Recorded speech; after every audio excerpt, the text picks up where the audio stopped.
Mais ta jupe est magnifique, très belle. Merci beaucoup. Alors, allons-y, chérie. Bonsoir à toutes et à tous.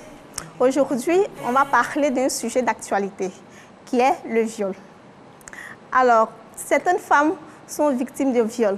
Et lorsque cela arrive, elles sont parfois très renfermées lorsqu'elles n'ont pas un suivi psychologique.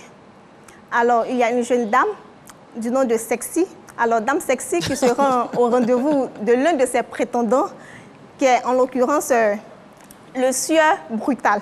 Alors, après dîner et plusieurs échanges, il se propose de la raccompagner chez elle à la maison. Et au cours de leur petit voyage, il prétexte une panne. Alors, il arrête la voiture. C'est M. Brutal, hein, oui, M. Brutal. Qui conduit le véhicule, qui dit qu'il a une panne. Voilà. Okay. Voilà, il prétexte une panne, il gare et il fait quelques petits bricolages. Ensuite, il demande à Dame Sexy de passer à l'arrière du véhicule pour pouvoir se détendre parce que, comment dirais-je, la distance est encore un peu longue. Donc après cela, au moment où Dame Sexy prend place à l'arrière du véhicule, il profite au moment où elle devait fermer la portière. Alors, il la force, il la brutalise et il a des rapports sexuels avec elle. On ne sait pas par quel miracle, mais elle réussit à s'échapper. Et après avoir pu s'échapper, elle ne sait pas quoi faire, elle est vraiment désemparée et elle a sollicité un juriste. Voilà, donc ce sont les faits que je viens de vous présenter. D'accord. Alors, qu'est-ce qu'elle doit faire, Dame Sexy? Dame Sexy, ce qu'elle doit faire dans un premier temps, c'est de se rendre dans un centre de santé afin de consulter un médecin.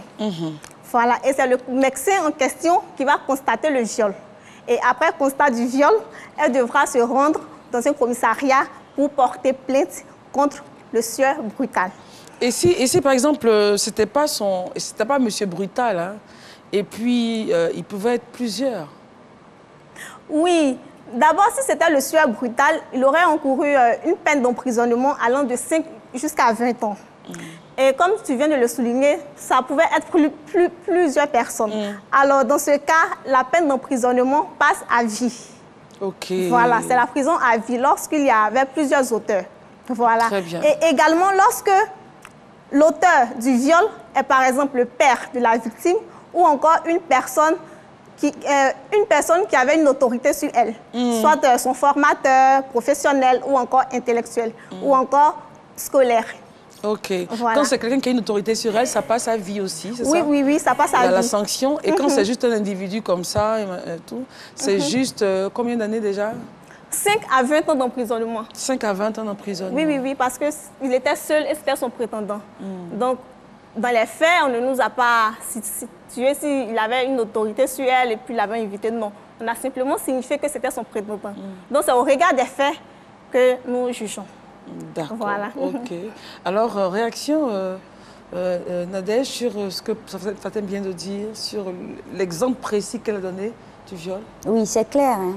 Une personne qui se comporte ainsi mérite carrément la prison.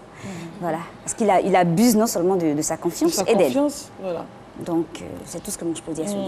OK. Alors, Nadège,